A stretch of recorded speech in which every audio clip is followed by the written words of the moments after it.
નમસ્કાર દર્શક મિત્રો, ટીવી18 ન્યૂઝમાં આપનું સ્વાગત છે। ટીવી18 ન્યૂઝ ગુજરાતની પળે પળની ખબર ધરાવતી ગુજરાતી ન્યૂઝ ચેનલ છે। હવે જોઈએ મુખ્ય સમાચાર। તળાજા તાલુકાના ઉચડી ગામે આજ રોજ તારીખ 9/6/2025 ના રોજ ઉચડી ગ્રામ પંચાયત દ્વારા ગૌચરણ જમીન ઉપર ગેરકાયદેસર 10 દુકાનનું બાંધકામ દૂર કરવા માટે આવેલ અને સાથે દાઠા પોલીસ સ્ટેશનના સ્ટાફને સાથે રાખીને ઘટના સ્થળે પહોંચ્યા। તળાજા તાલુકાના ઉચડી ગામે આજ રોજ તારીખ 9/6/2025 ના રોજ ઉચડી ગ્રામ પંચાયત દ્વારા ગૌચર જમીન ઉપર ગેરકાયદેસર 10 દુકાનનું બાંધકામ દૂર કરવા માટે આવેલ અને સાથે દાઠા પોલીસ સ્ટેશનના સ્ટાફને સાથે રાખીને ઘટના સ્થળે જય હિંમતભાઈ મંજીભાઈ મકવાણાને જણાવેલ કે અમે ગેરકાયદેસર દુકાનનું બાંધકામ દૂર કરવા માટે આવેલ ત્યારે હિંમતભાઈ મકવાણા દ્વારા જણાવવામાં આવ્યું કે અમને 30 દિવસની મુદત આપો, અમને 30 દિવસમાં અમારા પોતાના ખર્ચે ગેરકાયદેસર દબાણ દૂર કરી નાખીશું।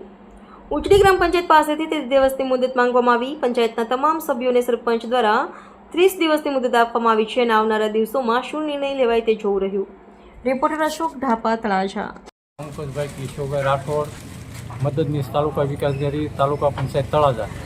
આજે ઉસડી ગામે હિંમતભાઈ ઉર્ફે બબલાભાઈ મનાભાઈ મકવાણાનું દબાણ દૂર કરવાનું તારીખમાં તાલુકા વિકાસકારી શ્રી સાહેબના હુકમ અન્વયે આવેલા, પરંતુ